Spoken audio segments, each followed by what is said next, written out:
Premium triplex villas at Kollur, APR Projects. Welcome to Suman TV. నేను మీ రోషన్. ప్రస్తుతం నాతో పాటు ఉన్నారు చిన్న గారు. సో చిన్న గారు అంటే మీ అందరికి 1989 శివ సినిమా గుర్తుంటే దాంట్లో నాగార్జున గారు, అమలా గారు ఎంతమంది గుర్తున్నారో, దాంట్లో పనిచేసిన ప్రతి ఆర్టిస్ట్ కూడా అందరికీ గుర్తుంటారు. చిన్న గారు కావచ్చు, గొల్లపూడి మారుతీరావు గారు, నిర్మలమ్మ, రామ్ జగన్ గారు, శుభలేఖ సుధాకర్ గారు. అసలుకి చెప్పాలంటే శివ తర్వాత వాళ్ళ టాలెంట్ ఏంటో విజృంభించారు. ఒక 10 years అన్ని సినిమాలలో వీళ్ళు లేకుండా కథలు ఉండవు, వీళ్ళు లేకుండా సినిమాలే ఉండవు అని చెప్పుకోవచ్చు అనమాట. అంత గొప్ప నటులు అవడానికి కారణం one and only reason Ram Gopal Varma గారని వాళ్ళు గర్వంగా కాలర్ ఎగరేసుకొని చెప్తారు ప్రతి ఇంటర్వ్యూలో కూడా. అలాంటి ఒక యాక్టర్ మనతో పాటు ఉన్నారు, చిన్న గారు. సో చిన్న నమస్తే. So first of all thank you so much accept చేసినందుకు. ఎందుకంటే 1980s 90s ఆర్టిస్టులు కొంతమంది బులితెరలో అలరిస్తూనే ఉన్నారు, లైక్ మీలాంటి వాళ్ళు. కానీ చాలా మంది వర్క్ లేక ఇంట్లోనే ఉంటూ ఏదో పర్సనల్ బిజినెస్లు చేసుకుంటూ బయటికి ప్రొఫైల్ కనపడకుండా దాక్కొని బతుకుతున్న వాళ్ళని కూడా చూస్తున్నాం మనం. బట్ ఎనీహావ్ మీలాంటి వాళ్ళని అప్పుడప్పుడు ఈటీవీ సినిమాలలో, మాలో, జీలో ఆ సినిమాలు వేసినప్పుడు చూస్తున్నప్పుడు ఎంత ఎంజాయ్ చేస్తాము. మురారిలో మీరు చేసే యాక్టింగ్ కానీ, అంటే ఫ్యామిలీ ఓరియంటెడ్ సబ్జెక్టులు ఉన్నన్ని రోజులు మీరు వెలిగిపోయారన్న. ఈ తర్వాత ఈ పాన్ ఇండియా వచ్చిన తర్వాత పాపం ఇలాంటి ఆర్టిస్టులు అందరూ కనుమరుగైపోయారు. అసలు ఉన్న డైరెక్టర్లు కూడా గుర్తించట్లేదు. ఎనీహావ్ గోల్డెన్ డేస్ అని చెప్పుకోవచ్చు. మీరు అందరూ చూసింది ఇప్పుడు దాంతో పోల్చుకుంటే అసలుకి మనం నక్కకి నాగలోకానికి ఉన్నంత తేడా ఉంది. మార్కెటింగ్ డబ్బులు ఇవన్నీ పక్కన పెడితే మీరు చేసిన సినిమాలు, మీరు అనుభవించిన అదంతా అది వేరే విషయం. ఏమనిపిస్తుంది ఇండస్ట్రీకి వచ్చి 35 years అయింది కాబట్టి బ్యాక్ వెళ్ళి చూసుకుంటే ఆరుగుంట జితేందర్ రెడ్డి అనే నేను ఈ స్థాయికి వచ్చాను అనేది ఆ కష్టం సుఖం గురించి ఏం చెప్తారు? నేను ఎప్పుడు చాలా సాధించాననే అనుకుంటా. ఎందుకనంటే నిరుత్సాహపడను. ఇది ఎక్స్పెక్ట్ చేయాలి ఈ పొజిషన్. నేను ఫస్ట్ ఫిల్మ్ ఇన్స్టిట్యూట్ చేయడానికి వచ్చి 86లో 87 చేశాక ఐ గాట్ గోల్డ్ మెడల్. అక్కడ గోల్డ్ మెడల్ వచ్చింది. గోల్డ్ మెడల్ వచ్చాక ఇంకా అక్కడి నుంచి ట్రయల్స్కి చెన్నై వెళ్ళాలి. హైదరాబాద్లో ఏం లేదు అప్పుడు. చెన్నై వెళ్ళాక, చెన్నై కూడా కొత్త నాకు అప్పుడు. మా ఊరు చెన్నైకి దగ్గర అయినా చెన్నై కూడా కొత్తే. చెన్నైకి వెళ్ళాక కొద్ది రోజులు ట్రై చేద్దాం అసలు ఏంటి అని. దీంట్లో చెన్నైలో ఏంటంటే మా ఫాదర్ వాళ్ళ అన్న ఆడిటర్గా ఉండేవాళ్ళు. ఓకే. ఆయనకి సినిమా వాళ్ళతో కొంచెం లింక్స్ ఉన్నాయి. మా ఫాదరు వాళ్ళ ఇంట్లో తీసుకెళ్ళి పెట్టారనమాట. పెడితే ఆయనకి ఇది ఇష్టం లేదు, ఇండస్ట్రీ అనేది ఇష్టం లేదు. ఎందుకు వాడిని అలా పాడు చేస్తారు, ఇంటి దగ్గర హ్యాపీగా వ్యవసాయం ఉంది, సినిమా థియేటర్ ఉంది,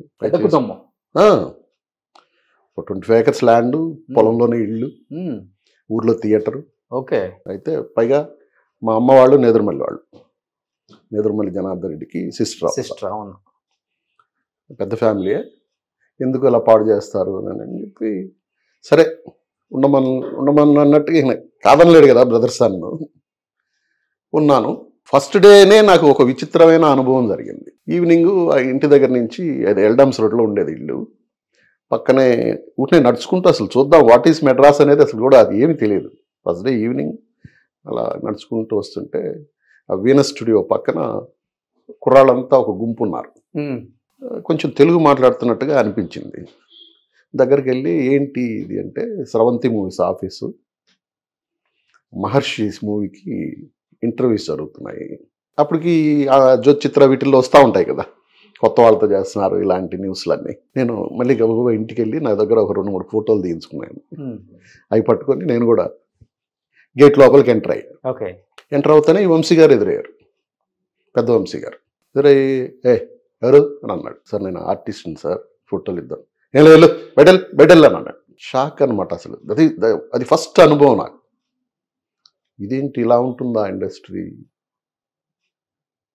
అని చాలా నిరుత్సాహంగా అక్కడి నుంచి బయట వస్తుంటే వేమూరు సత్యనారాయణ గారు, production executive and production designer వాళ్ళ మూవీస్ అన్నిటికీ. ఓకే.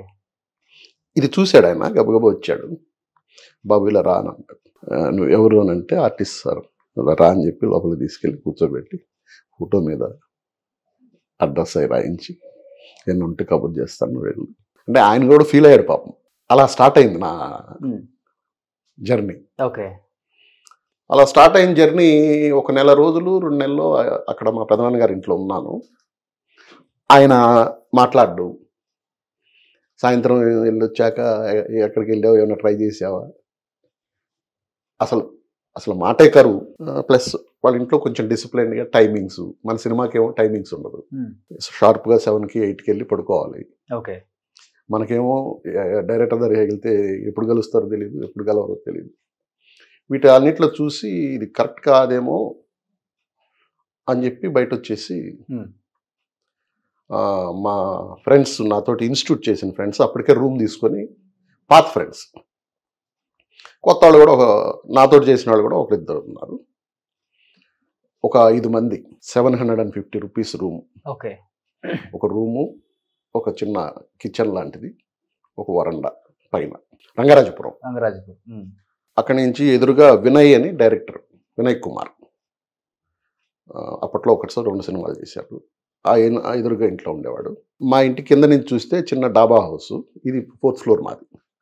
ఆ డాబా హౌస్లో డైరెక్టర్ NB చక్రవర్తి గారు ఉండేవాళ్ళు.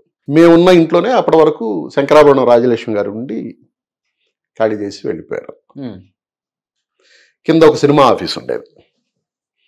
సినిమా ఆఫీస్ ఉంటే వాళ్ళని బతిమాలుకొని చిన్న PP నెంబర్ ఒకటి పెట్టుకొని ఆ రూమ్లో నా ప్రస్థానం స్టార్ట్ అయింది. 5-6 మన శ్రీకాంత్ గారు వీళ్ళందరూ రూమ్మేట్స్ ఎవరు మీకు ఇప్పుడున్న ఉన్న వాళ్ళల్లో పెద్దగా ఎవరు లేరు. వాళ్ళలో నేనే కొంచెం బాగా హైప్కి వచ్చింది. కానీ ఆ టైంలో మీతో పాటు జర్నీ చేసిన వాళ్ళంటే ఇన్స్టిట్యూట్ కావచ్చు, లేకపోతే సినిమా రంగంలో ఫస్ట్ అవకాశం కోసం వచ్చి, అదే మీరు ఒక గుంపు ఉందన్నారు కదా, మధురానగర్ లో కూడా మీరు శ్రీకాంత్ గారు. శ్రీకాంత్ నాకు బాగా జూనియర్ ఇన్స్టిట్యూట్ లో. నేను శ్రీకాంత్ ఇన్స్టిట్యూట్ చేసేటప్పటికి నేను మధురానగర్ లో సినిమా చేస్తున్నా. ఓకే. ఆల్రెడీ కమిట్ అయి ఉన్నాను. అప్పుడు శ్రీకాంత్ వచ్చి నేను తీసుకెళ్లి గోపాలరెడ్డి గారికి కూడా పరిచయం చేసింది.